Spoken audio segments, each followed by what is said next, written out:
ओम मुनित्रयं नमस्कृत्य युक्तिः परिभाव्य च वैयाकरणसिद्धान्तकौमुदीयं विरच्यते। सर्वेभ्यः श्रोतृभ्यः नमः। अस्माभिः गतपाठे यद्यत् पठितं तत् एकवारं स्मरामः। वयं वैयाकरणसिद्धान्तकौमुदी इत्याख्यस्य ग्रन्थस्य तत्र हलन्तपुल्लिङ्गप्रकरणं पठन्तः स्मः। प्रकरणस्यास्य अस्माकं क्रमे तत्र 18 पाठः गतपाठः प्रवृत्तः। अस्मिन् 18 पाठे वयं तत्र सर्वादौ तावत् तदेव नलोपः सुपस्वरसंज्ञातुकविधिषु नलोपस्वरसंज्ञातुकविधिषु कृति इति यत् सूत्रम् अस्ति तस्य सूत्रस्य विवरणमेव अस्माभिः अत्र पठ्यमानं वर्तते। तत्रापि विशेषेण तत्र सूत्रार्थः यः कृतः सुविधौ स्वरविधौ संज्ञाविधौ कृतितुग्विधौ च नलोपः असिद्धः नान्यत्र राजाश्वः इत्यादौ।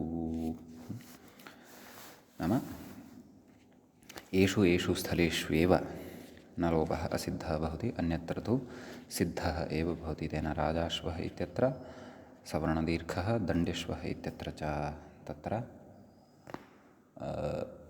यण् अपि भवति, यण् सिद्ध्यति च। ततः तत्र उक्तम् इत्यसिद्धत्वात् आत्वम् एत्वम् ऐस्त्वं च नाम तदेव सुपि च इति आत्वं न भवति, नाम दीर्घो न भवति, राजभ्याम् इत्येव भवति। एत्वम् अपि न भवति, बहुवचने झल्येति इत्यनेन। ऐस्त्वम् अतोभिस ऐस् इति अपि तत्र न भवति। अतः राजभिः राजभ्यः इत्यादीनि एव रूपाणि तत्र भवन्ति इति तत्र अस्माभिः पठितम्। समीचीनं। ततः तत्र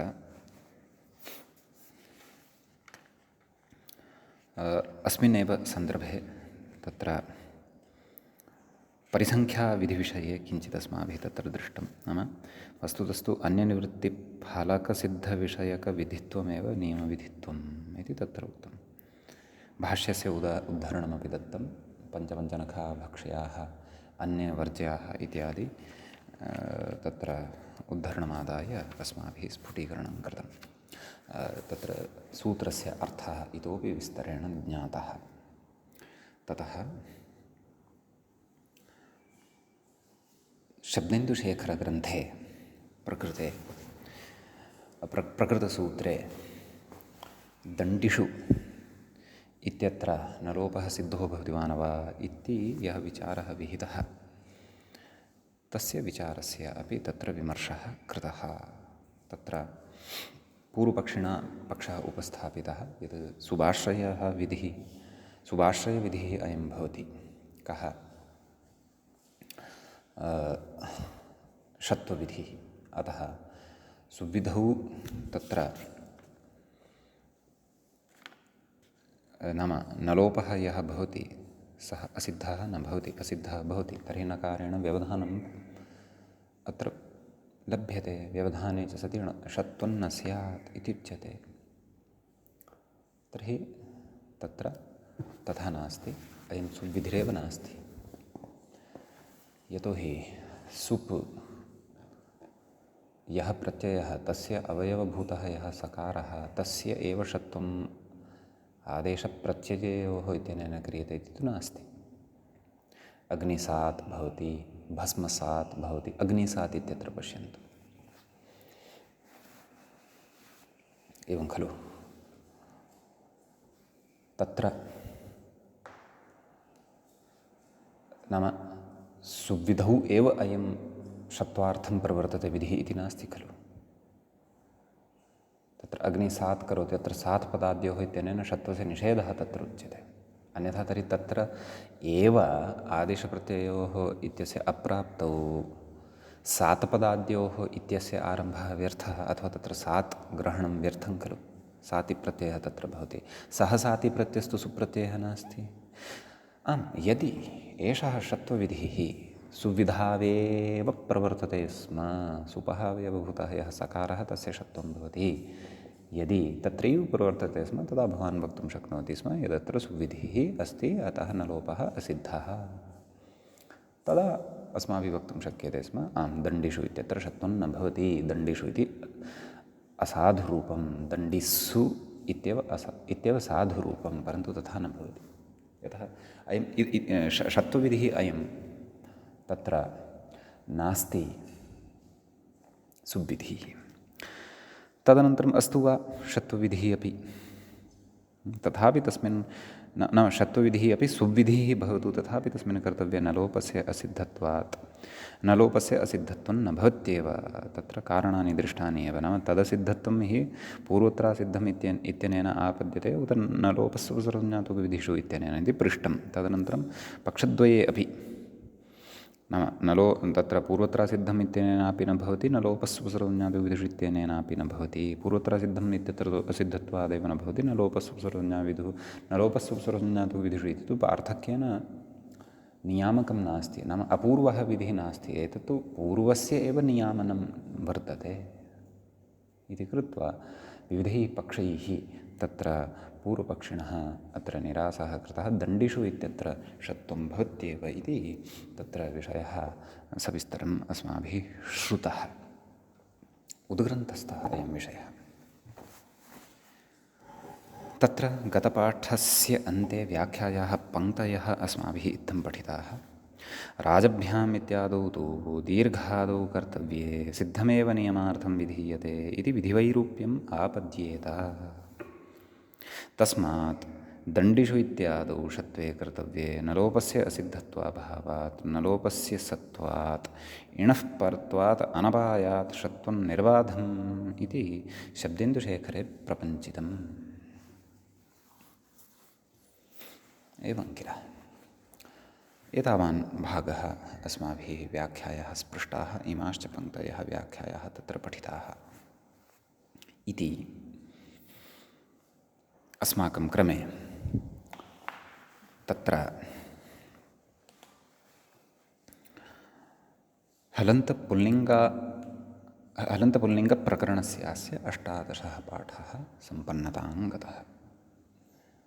अधुना तावत् हलन्तपुल्लिङ्गप्रकरणस्यास्य 19 पाठः अस्माकं क्रमे अग्रे आरब्धः भवति।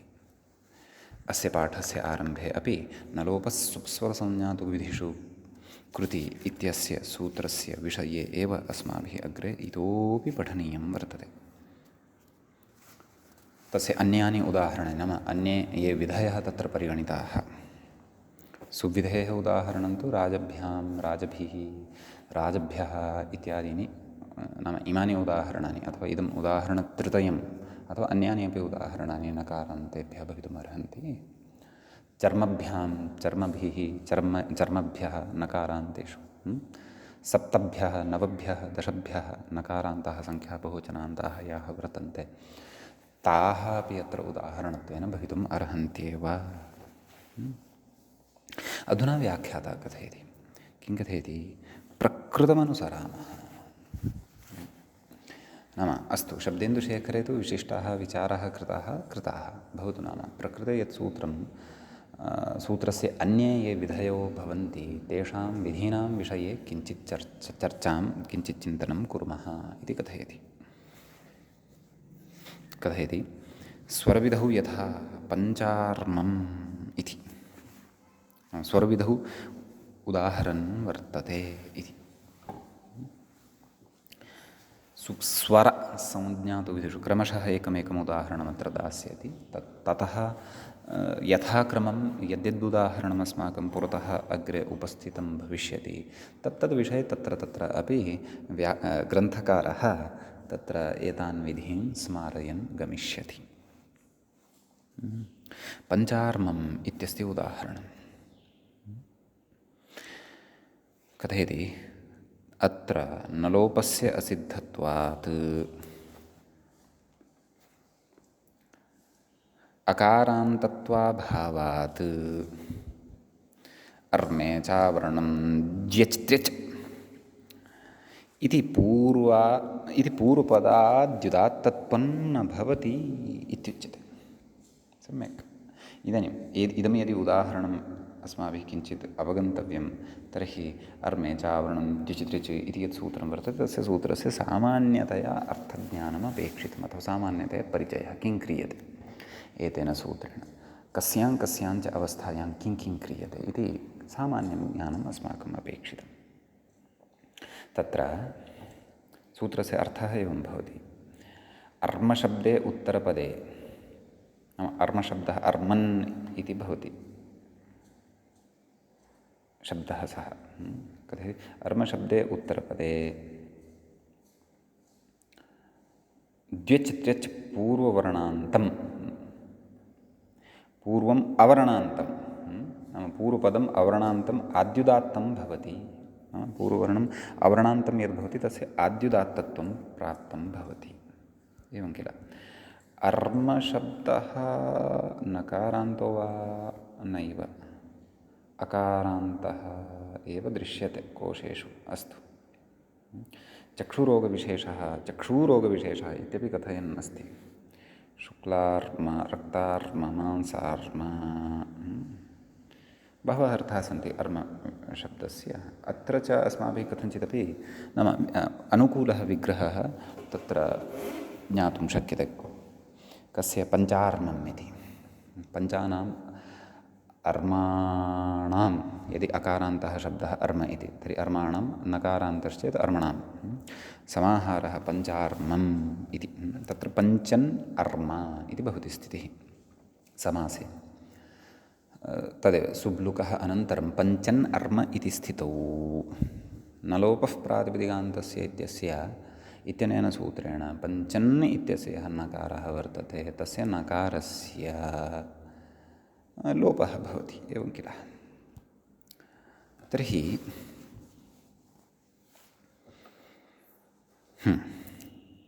अत्र किमुच्यमानमस्ति नाम अत्र नलोपस्य असिद्धत्वात् नाम नलोपः अत्र असिद्धः भवति इति कारणात्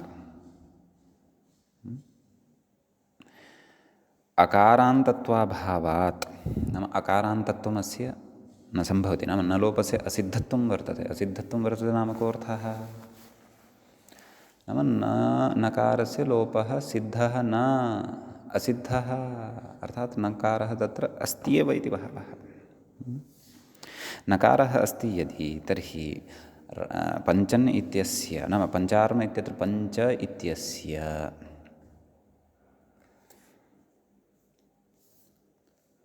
अकारान्तत्वं नास्ति नकारान्तत्वम् अस्ति। अकारान्तत्वं यदि नास्ति तर्हि अर्मे चावरणं द्युचित्रिच् इति पूर्वपदात् आद्युदात्तत्वं न भवति। यतोहि अर्मे चावरणं द्युचित्रिच् इत्यस्य कृते पूर्वपदम् अवर्णान्तम् अपेक्षितं वर्तते। अयं स्वरविधिः वर्तते। आद्युदात्तस्वरविधानमत्र उच्यमानः क्रियमाणं वर्तते। एवं खलु अतः प्रकृते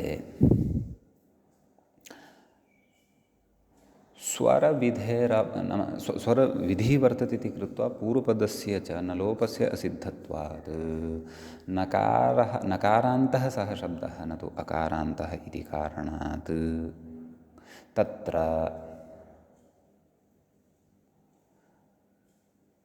अस्य सूत्रस्य प्रवृत्तिः न भवति। अन्यथा पूर्वपदात् आद्युदात्तत्वे सति अनपेक्षितः स्वरः अत्र लभ्यते स्म। सम्यक्। किञ्च अयमेव नकारः दीर्घविधौ तु नाम अयमेव नलोपः दीर्घविधौ तु सिद्धः राजाश्वः इत्यादिषु यथा अत एव पञ्चन् अर्म नलोपानन्तरं पञ्च अर्म पञ्चार्म विभक्तिकार्यं कृत्वा पञ्चार्मम् इति तत्र उदाहरणं वयम् अत एव प्राप्नुमः। एवं खलु अन्यथा अस्य उदाहरणस्य सम्प्राप्तिरेव न स्यात्। तर्हि पश्यन्तु विधिभेदेन नकारलोपः क्वचित् असिद्धः क्वचित् सिद्धः स्वरविधेः परिगणनं सूत्रे साक्षात् कृतमेव वर्तते। अतः अस्मिन् स्वरविधौ तत्र नकारलोपः यः वर्तते सः असिद्धः। दीर्घविधिः यदा कर्तव्यः तदा सः तु सिद्धः भवति। अतः दीर्घविधिः सूत्रे परिगणितेषु विधिषु नास्ति इति भावः। सम्यक्। तर्हि स्वरविधौ नलोपस्य असिद्धत्वस्य इदम् उदाहरणं भवति। तर्हि सुविधौ दृष्टं स्वरविधौ दृष्टं नलोपः सुपस्वरसंज्ञा, इदानीं संज्ञाविधौ द्रष्टव्यं वर्तते। तदेव कथयति अग्रे व्याख्याता। संज्ञाविधौ यथा दण्डिदत्तौ दत्तदण्डिनौ, अत्र संज्ञाविधिः वर्तते। दण्डी च दत्तश्च, ततश्च दत्तश्च दण्डी च, कथयति अत्र द्वन्द्वे घी इति पूर्वनिपातनियमो न भवति, एवं किल। कुतः घिसंज्ञाविधौ नलोपस्य असिद्धत्वेन इदन्तत्वविरहात्। इदानीं द्वन्द्वे घी इत्यस्य सूत्रस्य किञ्चिदत्र परिचयः अपेक्षितः।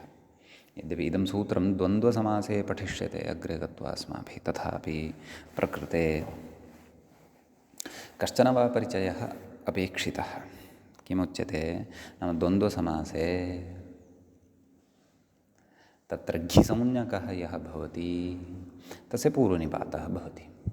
यथा हरश्च हरिश्च हरिहरौ इति उच्यते। यथा घिसंज्ञकः अस्माभिः पूर्वं शेषोघ्यसि इत्यादिना पठितः ह्रस्व इकारान्तः, ह्रस्व उकारान्तः च यः भवति तस्य घिसंज्ञा भवति। तर्हि हरश्च हरिश्च हरश्च इत्यत्र हरि यः शब्दः सः इकारान्तः वर्तते। इकारान्तत्वात् तस्य तत्र पूर्वनिपातो भवति, एवं खलु। अतः हरिहरौ इत्युच्यते। तर्हि प्रकृते अपि भवन्तः पश्यन्तः सन्ति घिसंज्ञायाः प्रसङ्गः वर्तते। संज्ञाविधौ नलोपः च असिद्धः भवति, एवं खलु। तर्हि दण्डी च दत्तश्च एवं रीत्या द्वन्द्वः यदा कर्तव्यः तर्हि कस्य पूर्वनिपातः स्यात्? दण्डी च दत्तश्च। दण्डी इत्यत्र नकारान्तं प्रातिपदिकं भवति दण्डिन्। तर्हि दण्डिन् दत्त न लोपः प्रातिपदिकान्तस्य इत्यनेन नकारस्य लोपः क्रियते। दण्डी दण्डि दत्त औ प्रत्ययः आयाति दण्डिदत्तौ इति इतरेतरयोगद्वन्द्वस्थम् उदाहरणं वयं लभामहे, प्राप्नुमः अथवा निर्मामः। परन्तु प्रकृते दण्डिदण्डौ नाम अत्र एवं न वक्तुं शक्नुमः यत् नलोपः यः सः द्वन्द्वे घी इत्यस्य सूत्रस्य दृष्टौ असिद्धः। यथा द्वन्द्वे घी पूर्वं भवति, सपादसप्ताध्यायी भवति। नलोपः सिद्धः इति वक्तुं न शक्यते। नलोपः तत्र असिद्धः एव। द्वन्द्वे घी इति घीसंज्ञायाः दृष्टौ नलोपः यदि सिद्धः एव अस्ति तर्हि सः नकारान्तः एव वर्तते। इकारान्तत्वं तेन न प्राप्तं। द्वन्द्वे घी इत्यस्य दृष्टौ इकारान्तत्वं यदि न प्राप्तं तर्हि तत्र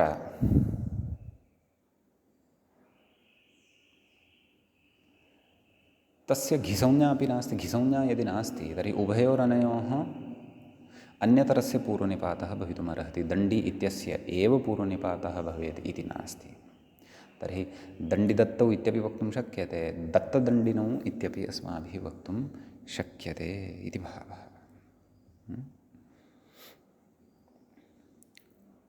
तदेव अत्र उक्तवान् अस्ति। द्वन्द्वे घी इति पूर्वनिपातनियमः न भवति।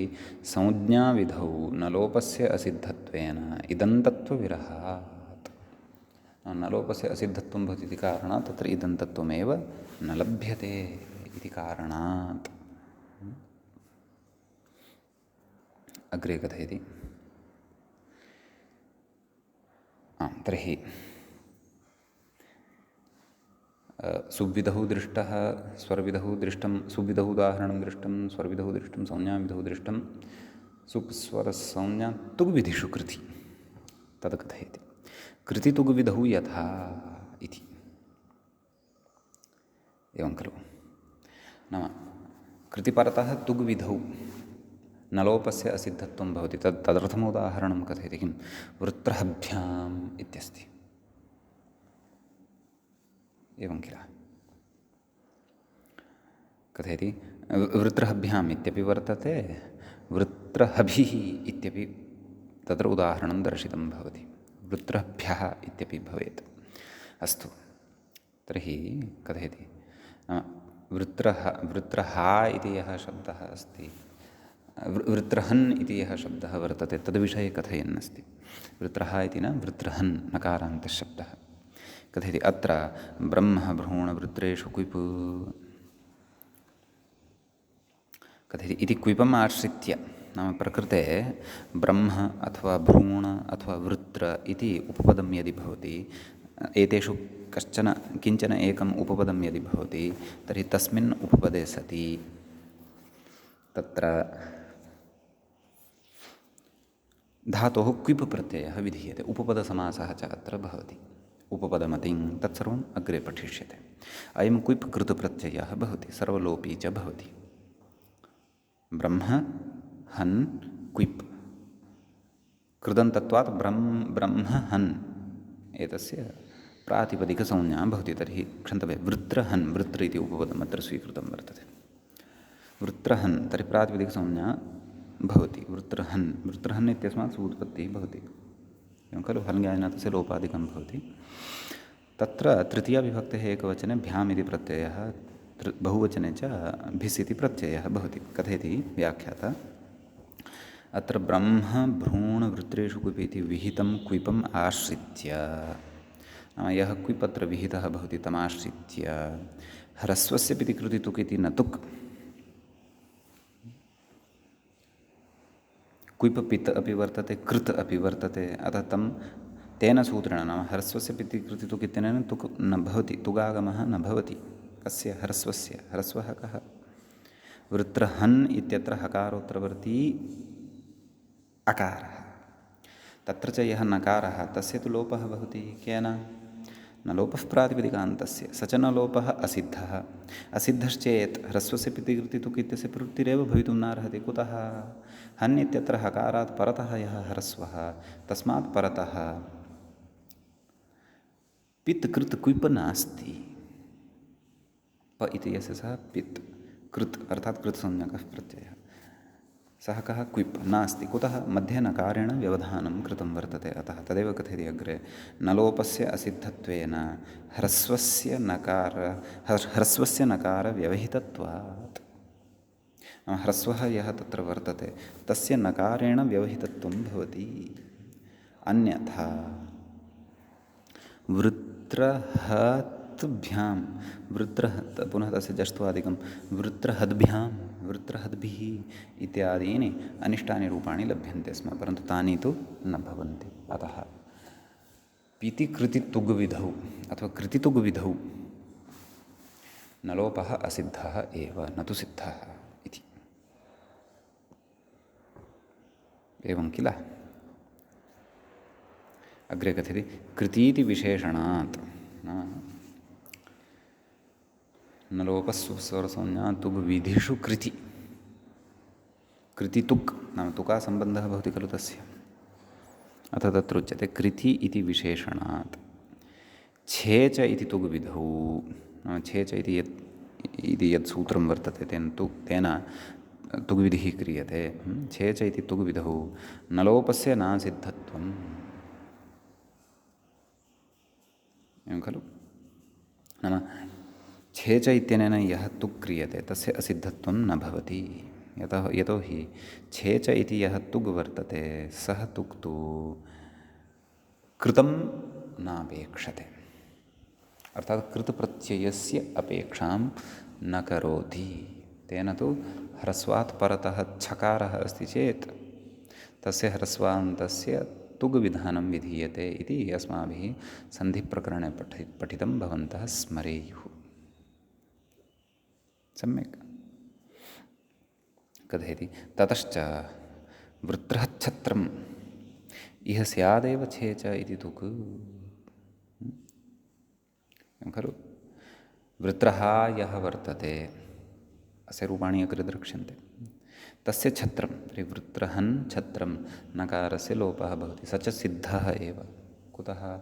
यतः प्रकृते यः तुग् वर्तते, ह्रस्वस्य प्रतिकृति तुक् इत्यनेन च विधीयमानः तुग् वर्तते, तयोः द्वयोः तुकोः निमित्तेषु भेदः वर्तते। ह्रस्वस्य प्रतिकृति तुक् इत्यस्य कृते तु परतः कृत् पित् कृत् अपेक्षितः, छे च इत्यस्य कृते तु परतः छकारः अपेक्षितः। सः पितो भवतु, नाम सः कृत्संज्ञकः भवतु वा तद्भिन्नः भवतु वा कीदृशोऽपि भवतु, सम्यक्। अतः तत्र तु छत्वं, तत्र तु तुगागमः भवत्येव। कुतः? यतोहि तत्र नलोपः सिद्धः एव वर्तते। कृतिपरतः यः तुग्विधिः प्रवर्तते तत्र एव नलोपस्य असिद्धत्वं वक्तव्यं। समीचीनं। तस्मात् वृत्रभ्याम् इत्यादिषु तुग् न भवति नलोपस्य असिद्धत्वात्। अग्रे कथयति, भाष्ये तु वृत्रभ्याम् इत्यादौ नलोपस्य सत्त्वे अपि सन्निपातपरिभाषया ह्रस्वस्य पितिकृतितुक् इति तुग् न भविष्यति इति तुग्विधिग्रहणं प्रत्याख्यातम् एवं। नाम महाभाष्यकारैः तत्र प्रकृतसूत्रे, कस्मिन् सूत्रे? नलोपस्वसर्वसंज्ञा तुग्विधिषु कृति। अत्र तुग्विधेः ग्रहणमेव प्रत्याख्यातं वर्तते। तैः वृत्रहभ्याम् इत्यादिषु तुकः निवृत्त्यर्थं प्रकारान्तरमाश्रितं वर्तते। कथं तत् उच्यते? नाम अस्यामेव पङ्क्तौ उक्तम्। अस्माभिः सन्निपातपरिभाषा पठिता वर्तते, अतः एषा पङ्क्तिः नूनमेव अवगन्तुं शक्या। किमुक्तं? भाष्ये तु वृत्रहभ्याम् इत्यादौ नलोपस्य सत्त्वे अपि, नाम नलोपः चेदपि सन्निपातपरिभाषया सन्निपातलक्षणो विधिर्निमित्तं तद्विघातस्य, एवं किल? तया परिभाषया ह्रस्वस्य पितिकृतितुक् इति तुग् न भविष्यति, एवं खलु? इति तुग्विधिग्रहणं प्रत्याख्यातं। न तुग्विधेः तत्र ग्रहणमेव प्रत्याख्यातं वर्तते। तर्हि कथम् अत्र, नाम कः सन्निपातः? सन्निपातलक्षणः विधिः च कः वर्तते, एवं खलु? इति खलु विचारणीयं वर्तते। यतोहि तुग् यः वर्तते सः तुक् तत्र ह्रस्वस्य विहितः।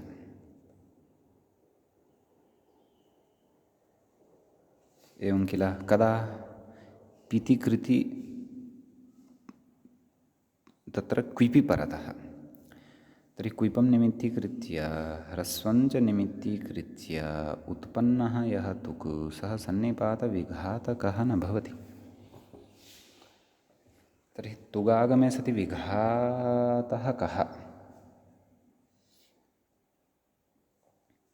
एवं खलु? तुगागमे सति, तुगागमे सति नाम तस्य मूलस्वरूपं नश्यति खलु। वृत्रहन् इत्येवं रीत्या वस्तु वृत्रः इति भवति। एवं चेत् वृत्रहत् इति भविष्यति। अतः अतिरिक्तस्य वर्णस्य आगमोऽपि तत्र विघातः एव स्याद्वा इति मम भाति, एवं खलु? तदेव, अन्यथा भाष्यस्य युक्तिः कथं सङ्गच्छते इति चिन्तनीयमस्ति। वृत्रहभ्याम्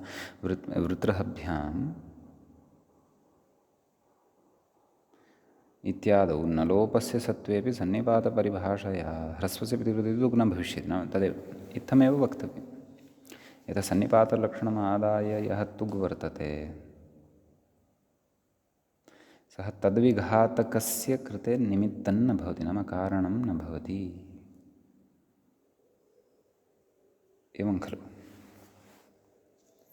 इत्येव मम भाति। यतोहि अन्यथा सन्निपातलक्षणं निमित्तीकृत्य तत्र कः उत्पन्नः वर्तते? वृत्रहन् इत्यत्र तु नकारः आदौ एव वर्तते। तस्मात् भ्यां प्रत्ययः भवति। तस्मात् नाम वृत्रहन् इत्यस्मात् क्विप् इति प्रत्ययः भवति खलु। ततः तत्र क्विपि सति वृत्रहन् इत्यस्य पदत्वं सम्पद्यते। ततः न लोपः प्रातिपदिकान्तस्य इत्यनेन तत्र नकारस्य लोपः क्रियते। वृत्रः भ्यां वृत्रभ्याम् इति जायते। तमेव क्विपं च निमित्तीकृत्य आश्रित्य अयं तुक् अत्र प्रवर्तते। तुकि सति वृत्रः इति शब्दस्य विघातकत्वं भवति इति मम चिन्तनम्। अस्तु, अग्रे किं कथयति, विशिष्य भाष्यमपि अत्र द्रष्टव्यम्। अग्रे किं कथयन् अस्ति पश्यामः। स्वादिषु इति पदत्वद्वारा आशयं कथयन् अस्ति, पश्यामः स्फुटीभविष्यति विषयः। स्वादिषु इति पदत्वद्वारा, स्वादिषु सर्वनामस्थाने इत्यनेन पदत्वं खलु सम्पद्यते। वृत्रहन् इत्यस्य भ्यां सन्निपातनिमित्तकः भ्याम् इति प्रत्ययः यः वर्तते तत्सन्निपातनिमित्तकः नलोपः तद्विघातकं न प्रवर्तयति इत्याशयः। ओह, सम्यक्। अधुना अवगतं। पश्यन्तु, स्वादिषु इति नाम वृत्रहन् भ्याम् इति खलु स्थितिः वर्तते। तत्र भ्यां परतः वर्तते स्वादिः, एवं किल।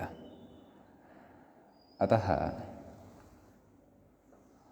तं भ्यामम् आश्रित्य प्रकृते स्वादिषु सर्वनामस्थाने इत्यनेन पदत्वं भवति, तस्य न लोपः भवति। नाम न लोपः अत्र वस्तुतः भ्यामं समाश्रित्य प्रवृत्तः।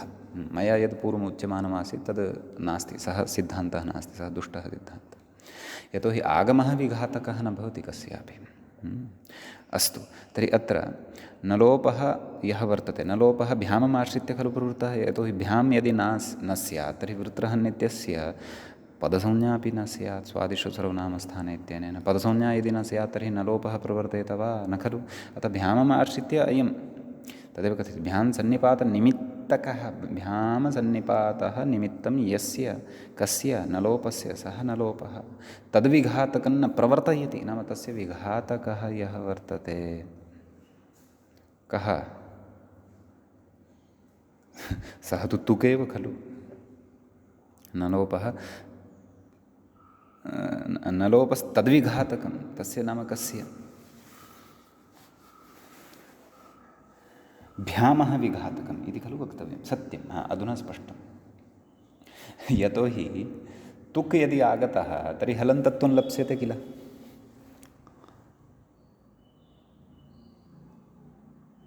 परन्तु तथापि हलन्तत्वं लब्धं चेदपि चिन्तयन्तु, वृत्रहत् इति लब्धं वा न वा। वृत्रहत् इति यदि लब्धं तर्हि अपि विघातकत्वं किं, भ्यां तु कापि न गच्छति, भ्यां तु परतः भवत्येव। हल्ङ्यादिना इत्यस्यापि तत्र वृत्तिर्नास्ति, जष्त्वं भविष्यति, वृत्रहद्भ्याम् इति भविष्यति। तर्हि तदेव अन्ततः तदेव चिन्तनीयम्। अत्र विघातकं नाम तुकः आगमः एव तत्र विघातकत्वं भवति। नाम अपेक्षितं यद् वर्तते वृत्रहद्भ्यां, तदपेक्षया वृत्रहद्भ्याम् इति अनिष्टं लप्स्यते इति भावः। तन्न प्रवर्तयति कः, न लोपः न प्रवर्तयति। अतः सन्निपातपरिभाषयैव तुकः निवृत्तिः भवति। सूत्रे तुग्विधिग्रहणं न कर्तव्यमिति महाभाष्यकाराणाम् आशयः। सम्यक्। अग्रे कथयति, ननु वृत्रधनम् इत्यत्र पूर्वपक्षः उपस्थाप्यमानः वर्तते। नाम भाष्ये कथं प्रत्याख्यानं कृतं, तत्र अन्यत्र प्रयोजनमस्ति खलु इति पूर्वपक्षी कथयति। तस्यापि निरासः करिष्यते। कथयति आदौ किं, ननु वृत्रधनम् इत्यत्र, वृत्रधनम् इत्यस्ति कश्चन प्रयोगः। तत्र तुग्व्यावृत्त्यर्थं, नाम तुकः व्यावृत्तिः भवतु,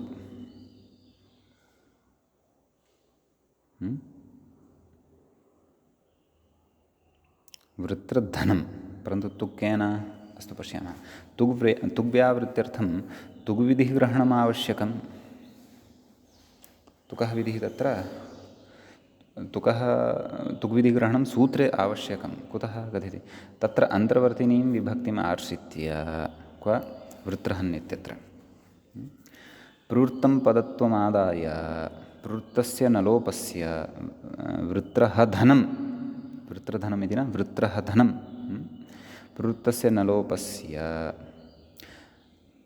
सन्निपातनिमित्तिकत्वाभावात् इति चेत् न पुनः पुनः पुनः द्रष्टव्यमिदं ननु वृत्रहधनम् इत्यादौ नाम वृत्रः ततः वृत्रहन् इति भवति ततः क्विप् खलु क्रियते वृत्रः यः वर्तते तस्य धनं षष्ठी वर्तते अत्र वृत्रहन् ङस् धनं धनसु एवं रीत्या अत्र षष्ठीसमासः वर्तते ङस् लुप्तः भवति तदेव कथयति ननु वृत्रधनम् इति तुग्व्यावृत्त्यर्थं नाम तुकः निवृत्तिः भवतु इत्येतदर्थम् अतः वृत्रहन् शब्दः तत्र कुबन्तः एव खलु तदनन्तरमेव तस्य प्रातिपदिकत्वं सम्पद्यते कथयति तुग्विधिः ग्रहणम् आवश्यकं तत्र तुग्विधिः ग्रहणम् अपेक्षितं भोः एवं किल तत्र कथयति तत्र अन्तर्वर्तिनीं विभक्तिम् आश्रित्य नाम तदेव ङस्यः लुप्तः वर्तते प्रवृत्तं पदत्वम् आदाय नाम पदत्वं तत्र प्रवृत्तं भवति इति कृत्वा प्रवृत्तस्य नलोपस्य नाम यः नलोपः प्रवृत्तः वर्तते सन्निपातनिमित्तकत्वाभावात् नाम तत्र सन्निपातत्वं न भवति नाम सन्निपातपरिभाषायाः निमित्तकत्वमेव तत्र नास्ति इति अतः अत्र सुविधौ नाम प्रकृते तुग्विधिग्रहणं कर्तव्यमेव कथयति इति चेत् न इति यदि भवता आक्षेप्यमाणं वर्तते तर्हि न कुतः कथयति तत्र कारणं कथयति तुग्विधिग्रहणप्रत्याख्यानपरभाष्यप्रामाण्येन नाम तुग्विधेः प्रत्याख्यानं भाष्यकारेण कृतं वर्तते खण्डनं कृतं वर्तते इति कृत्वा तत् प्रामाण्येन ऋषिणा उक्तं वर्तते अतः तस्य प्रामाण्यं पुरस्कृत्य तादृशसन्निपातनिमित्तकनलोपविषयाणां तादृशसन्निपातनिमित्तकाः नलोपादयः विषयाः वर्तन्ते येषां केषां ते के वृत्रहधनमित्यादीनाम् अनभिधानकल्पनादित्यास्तां तावत् नाम एतादृशानां प्रयोगाणाम् अभिधानमेव नास्ति अतः तेषाम् अनभिधानकल्पनमेव महाभाष्यस्य प्रत्याख्यानं दृष्ट्वा अत्र क्रियते तादृशाः प्रयोगाः एव न सन्ति न भवन्ति अभिधानमेव न भवति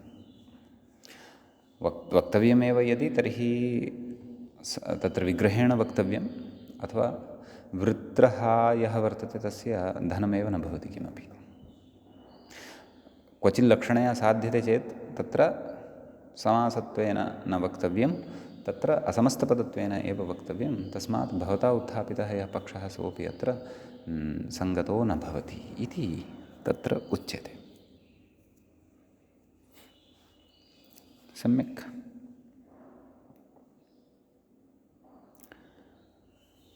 इति भाष्ये उक्तः कश्चन सिद्धान्तः अत्र किञ्चित् अस्माभिः श्रुतः विस्तराय विशेषाय तु महाभाष्यग्रन्थः अपि द्रष्टव्यः यदि अत्रत्यासु पङ्क्तिषु अवगमनं न स्यात् यद्यपि सन्निपातपरिभाषादिकं सर्वं पठितं वर्तते एव अतः अत्रापि सकृत् पठिते अवगमनं यदि न प्रवृत्तं तर्हि मुहुः पठित्वा अवगमनं नूनमेव भवितुम् अर्हति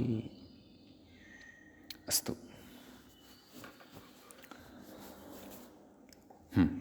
तर्हि एतावता किं जातम् एतावता इदानीं मूलं प्रति आगन्तव्यं तत्र राजभ्यां राजभिः इति तृतीया चतुर्थी तत्र एकं रूपं दत्तमस्ति मूले पश्यन्तु राज्ञे द्विवचने राजभ्यां बहुवचने राजभ्यः पञ्चमी एकं रूपं दत्तमस्ति मूले राज्ञः अल्लोपोनः इत्यादिकं सर्वं भवन्तः जानन्ति एव अतः तत्र क्लेशः न स्यात् षष्ठी पञ्चमी एकवचने राज्ञः द्विवचने राजभ्यां बहुवचने राजभिः षष्ठी एकवचने राज्ञः, द्विवचनस्य रूपं मूले दत्तं वर्तते राज्ञोः। भत्वं भवति राजन् इत्यस्य ओसि परतः, अतः अल्लोपोनः इति प्रवर्तते राज्ञोः। बहुवचने राज्ञाम्, एवं किल राजन् आम्, नुटे अवसरः नास्ति, अतः अल्लोपोनः इति भवति राज्, एवं खलु। न आम् तदेव श्चुत्वादिकं पूर्ववद् भवति, राज्ञ आम् राज्ञाम् इति सिद्ध्यति। सप्तमी विभक्तेः एकवचने विकल्पं स्मारयति। मूले पश्यन्तु, राज्ञी राजनि, व्याख्याता अपि तत्र कथयति किं, विभाषा ङीष्योः इत्यल्लोपविकल्प इति भावः। एवं खलु, ङीष्योः इति पठितं पूर्वं सूत्रम् अस्माभिः। ङीप्रत्ययः परतः यदा भवति, षिप्रत्ययः च यदा परतः भवति। अतएव यूषणी इति रूपद्वयं साधितमासीत् खलु तत्र, पद्दन्नोमासीत्यत्र।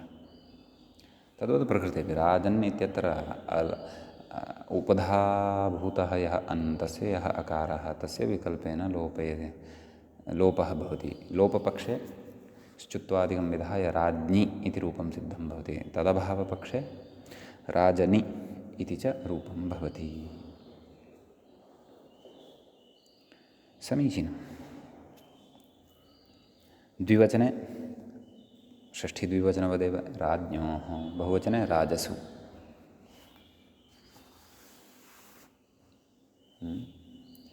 विद्या राजसु पूज्यते न तु धनं, विद्या गुरूणां गुरुः। राजसु एवं रीत्या राज्ञी राजसु, राजा स्वदेशे पूज्यते, राजा विद्वान् सर्वत्र पूज्यते। एवं किमपि नाम वाङ्मये बहवः प्रयोगाः राजन् शब्दसम्बद्धाः दृश्यन्ते।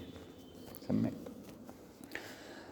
इदानीन्तनकाले तु तावत् राजानः न भवन्ति, परन्तु तादृशानि नामानि पर्याप्तानि लोके श्रूयन्ते, येषु राजन् शब्दः प्रयुक्तः भवति।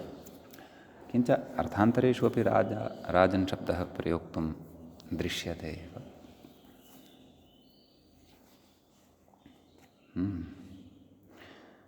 सम्बोधनरूपाणि तु अस्माभिः अनुपदमेव पूर्वं साधितान्यासन्, हे राजन्, हे राजानौ, हे राजानः इति एतावान् विशेषः राजन् शब्दविषये अत्र भवति। अधुना तावत् तत्र अग्रिमः शब्दः अस्माभिः आरब्धव्यः वर्तते, पठनीयः वर्तते। तत्र कथयति प्रतिदिवेति। मूलं पश्यामः।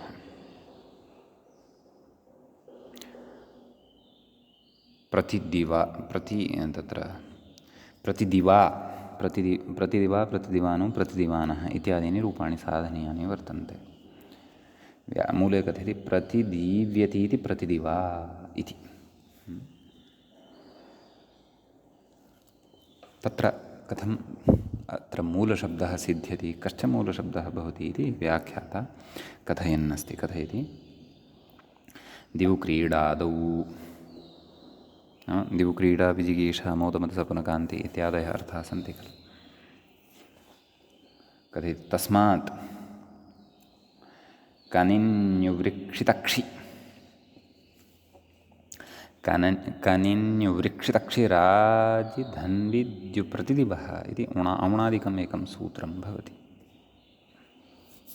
कथयति इति उणादिसूत्रेण कनिन् प्रत्ययः कस्मात् धातोः, दिव धातोः, प्रति इति उपसर्गोऽपि स्वीकर्तव्यः अत्र, यतोहि तस्य श्रवणं तत्र ग्रन्थे अस्ति, उदाहरणे अस्ति जायमानम्। अतः तर्हि का स्थितिः जाता, प्रतिदिव कनिन्, कनिन् प्रत्ययविषये कथयति व्याख्याता कनावितौ, नाम कनिन् इत्यस्मिन् प्रत्यये ककारः यः वर्तते तस्य लशक्व तद्धिते, नकारः यः वर्तते तस्य हलन्त्यम् इत्यनेन इतिसंज्ञा भवति।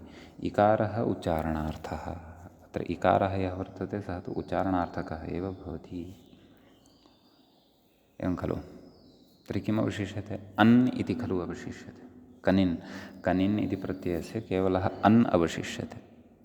अन्येषाम् अत्र पठितानाम् अनुबन्धानां वर्णानां वा प्रयोजनं नितान्तं वर्तते, ये न गृह्यते, नाम अन् इत्येव गृह्यते। वस्तुतः प्रत्ययः अयं कनिन् वर्तते। कथयति इकारः उच्चारणार्थः। अस्तु, कथयति प्रतिदिवन्। तर्हि आं का स्थितिः जाता? प्रतिदिव अन् मेलनेन प्रतिदिवन्। कनिन् प्रत्ययः औणादिकः प्रत्ययः। औणादिकाः अपि कृत् प्रत्ययाः भवन्ति। यतोहि कृत्सु एव सूत्रकारेण तत्र उणादयो बहुलम् इति पठितं।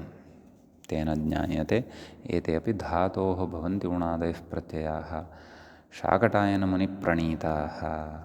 अतः प्रकृते ते उणादयः कृतसंज्ञकाः एव भवन्ति। तर्हि कृदन्तत्वात् प्रातिपदिकत्वम् अत्र भवति, कृतद्धितसमासाश्च इत्यनेन। समीचीनं।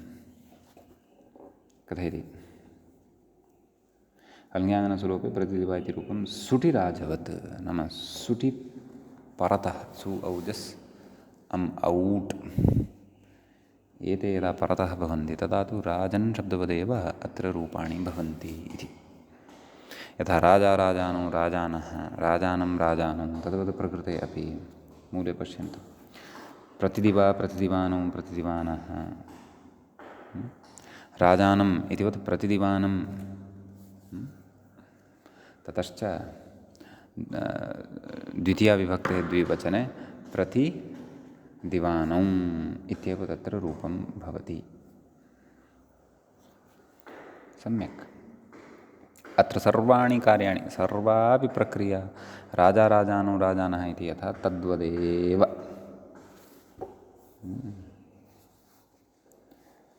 कथयति अग्रे अस्येति। मूले पश्यन्तु। अस्य नाम कस्य? प्रतिदिवन् शब्दस्य। तद्व्याख्याता अपि कथयन्नस्ति। अस्य अर्थात् प्रतिदिवन् शब्दस्य।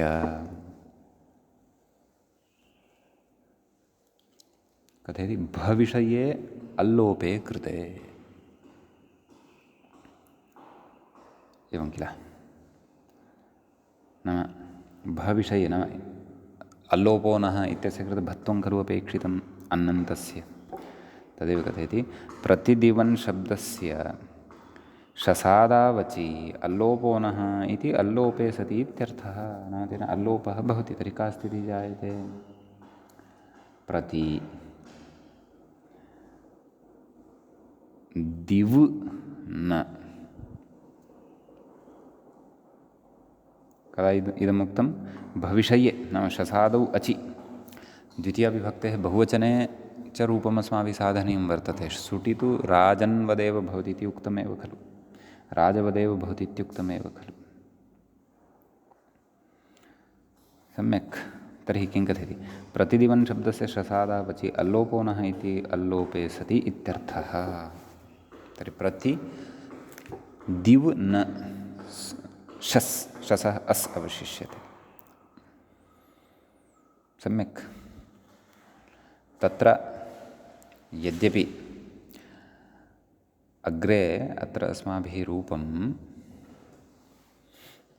प्रतिदीव्नः इति साधनीयं वर्तते, प्रतिदीव्ना इति च साधनीयं वर्तते, परन्तु तत्र सुटिवत् ह्रस्वः इकारः न भवति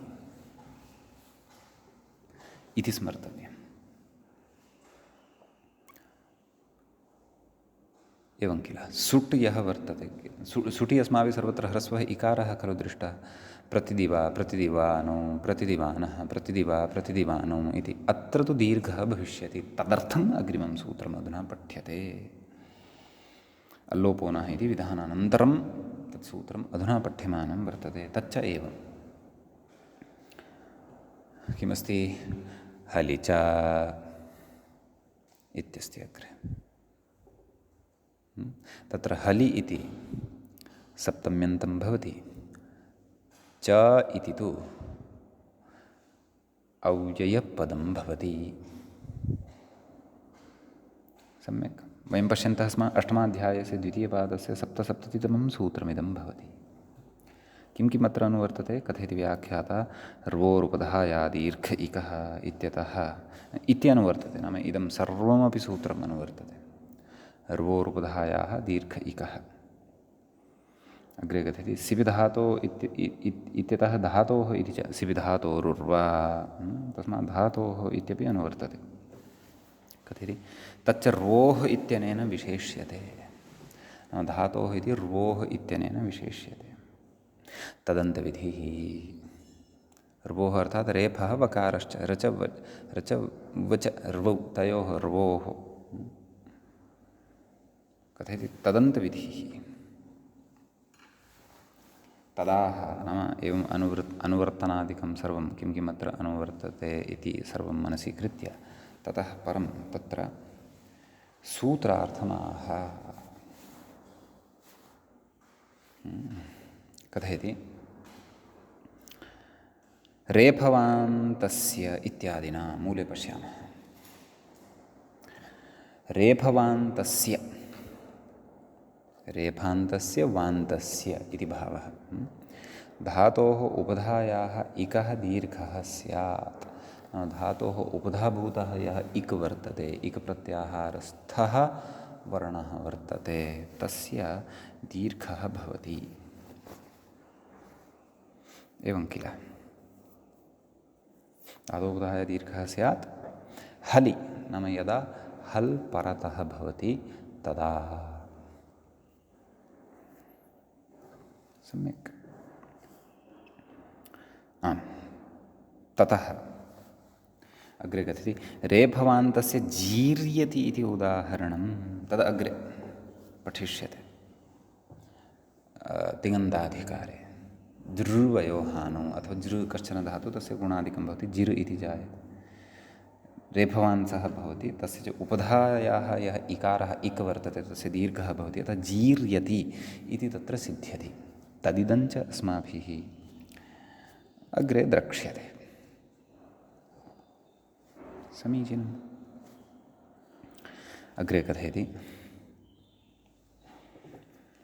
अपदान्तत्वात् र्वोरुपधायाः इति अप्राप्ते विधिः।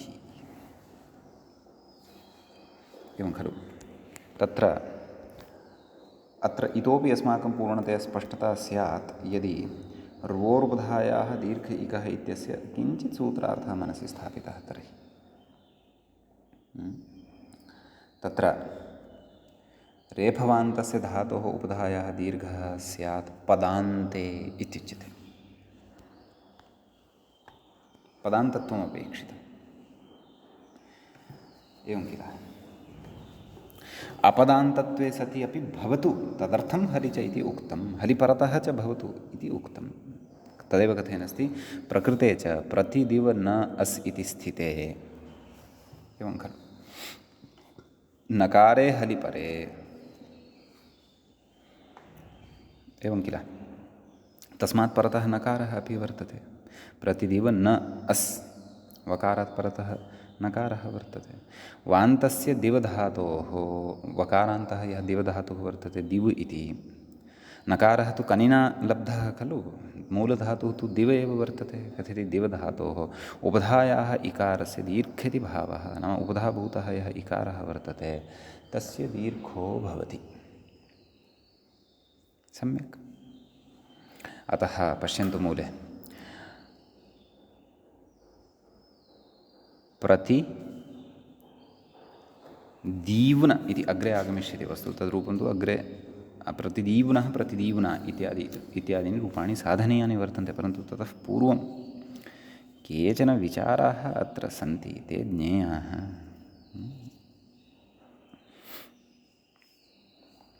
आम् किं कथयति दीर्घ इति भावः। अग्रे इदानीं पूर्वपक्षः कश्चन पुनः कस्य लोपः कर्तव्यः किं रूपं भविष्यति इत्यादि अस्माकं सर्वं स्पष्टम् अस्ति। परन्तु अत्र केचन पूर्वपक्षाः ये सम्भवन्ति ते अधुना द्रष्टव्याः। कथयति ननु अचः परस्मिन् इत्यल्लोपस्य अचः परस्मिन् पूर्वविधौ इति अल्लोपः नाम प्रकृतयः अकारस्य लोपः अस्माभिः कृतः केन अल्लोपो नः इत्यनेन अचः परस्मिन् पूर्वविधौ इत्यस्य अर्थं वयं जानीमः कथयति इति अल्लोपस्य स्थानिवत्वात् अकारेण व्यवधानात् नाम स्थानिवद्भावः भवति परनिमित्तः जादेशः स्थानिवत् स्यात् पूर्वत्वेन दृष्टस्य विधौ कर्तव्ये तर्हि अकारेण व्यवधानं भवति नाम वकारनकारयोः मध्ये सः अकारः तत्र तिष्ठति तस्मात् हलपरकत्वं न लभ्यते तदेव कथयति व्यवधानात् हलपरत्वाभावात् नाम हलपरत्वं न लभ्यते कथमिह दीर्घः तर्हि अत्र दीर्घोऽपि कथं भवितुमर्हति इत्याशङ्क्य परिहरति नाम एतादृशीम् आशङ्कां कृत्वा तत्र परिहरणं करोति किं परिहरति न च अल्लोपस्य स्थानिवत्वमिति मूले पश्यन्तु न च अल्लोपस्य स्थानिवत्वं कुत इत्यतः कुतः दीर्घविधौ तन्निषेधः एवं खलु न पदान्त इति सूत्रेण दीर्घविधौ स्थानिवत्वनिषेधः इत्यर्थः तच्च सूत्रं पूर्वं पठितमस्ति अस्माभिः तत्रापि यद्यपि प्रतिविधि उदाहरणं दृष्टं परन्तु इदानीं पश्यन्तु प्रकरणानुरोधेन प्रसङ्गानुरोधेन अधुना तस्य अपेक्षा अत्र जायमाना वर्तते अतः न पदान्तद्विवचनवरेयलोपस्वरसवर्णानुस्वारदीर्घ इति उच्यते तर्हि दीर्घविधौ स्थानिवद् नाम तद् अचः परस्मिन् पूर्वविधौ इत्यनेन स्थानिवद्भावो न भवति इति भावः सम्यक् इति एकः पक्षः उत्थितः तस्य निवृत्तिः कृता पुनरपि किमपि अस्ति कथयति नन्वेवमपि भसंज्ञापेक्षस्य अल्लोपस्य बहिर्भूतप्रत्ययापेक्षत्वेन बहिरङ्गतया एवं खलु बहिरङ्गः वर्तते अल्लोपो नः इति पूर्वमस्माभिः पठितम् अयं विचारः कृतः वर्तते यः विचारः अधुना क्रियमाणः वर्तते सः विचारः विस्तरेण पूर्वं कृतः श्चुत्वसन्दर्भे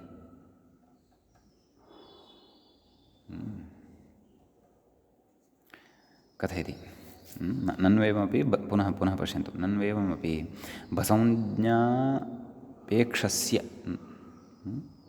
अल्लोपस्य नाम अल्लोपः भसंज्ञाम् अपेक्षते बहिर्भूतप्रत्ययापेक्षत्वेन नाम तत्र बहिर्भूतः यः प्रत्ययः वर्तते तस्य सः अपेक्षां करोति बहिर्भूतः प्रत्ययः कः शस् बहिरङ्गतया अन्तरङ्गे दीर्घे कर्तव्ये नाम तस्य तु बहिरङ्गत्वं वर्तते तर्हि अन्तरङ्गे दीर्घे अन्तरङ्गं किं वर्तते इदमेव किं र्वोरुपधाया दीर्घ इकः वा न वा दीर्घे कर्तव्ये क्षन्तव्यः रोरुपधाया दीर्घ इकः इत्यस्य नियामकम् अथवा इत्यस्य क्षेत्रवर्धकं हलिच इति कथयति दीर्घे कर्तव्ये असिद्धत्वात् अकारेण व्यवधानात् असिद्धत्वं भवति अतः अकारेण तत्र व्यवधानं जायते इति कृत्वा हल्परकत्वाभावात् कथमिह दीर्घः इत्यतः नाम हलपरकत्वम् एव अत्र न भवति तर्हि प्रकृते दीर्घोऽपि कुतः दीर्घः अत्र न सम्भवेत् खलु इत्यतः किमाह बहिरङ्गेति इति एवं किल किं तत्र मूले पश्यामः बहिरङ्गपरिभाषया तु नाम असिद्धं बहिरङ्गमन्तरङ्गे इति परिभाषया तु उक्तन्यायेन षाष्ठीं परिभाषां प्रति श्चुत्वस्य असिद्धतया अन्तरङ्गाभावे परिभाषायाः अप्रवृत्तेः इति राजन् शब्दोक्तन्यायेन दीर्घस्य असिद्धतया तत्र श्चुत्वस्य असिद्धत्वविचारः आसीत् अत्र दीर्घस्य असिद्धतया तद्विषये असिद्धं बहिरङ्गमन्तरङ्गे इति परिभाषा न प्रवर्तते इति भावः मूले एव एषः अस्माभिः तत्र राज्ञा इत्यादि कथनवेलायां मूले एव इदं पठितं भवन्तः स्मरेयुः राज्ञः इति द्वितीयाविभक्तेः प्रयोगः, राज्ञा इति च तृतीयाविभक्तेः प्रयोगः यः वर्तते। अस्तु, एतस्य स्मरणपूर्वकम् एकवारं वयं अस्य पुनः एकवारं स्मरणपूर्वकं वयम् अग्रे गमिष्यामः। अद्यतनपाठः तावत् अत्रैव उपसंह्रियते। अत्रैव मङ्गलं कुर्मः। मुनित्रयं नमस्कृत्य दुक्तिः परिभाव्य च वैयाकरणसिद्धान्तकौमुदीयं विरच्यते। एवञ्च अत्र हलन्तपुल्लिङ्गप्रकरणस्यास्य अस्माकं क्रमे 19 एषः पाठः सम्पन्नतां गतः। नमः सर्वेभ्यः श्रोतृभ्यः।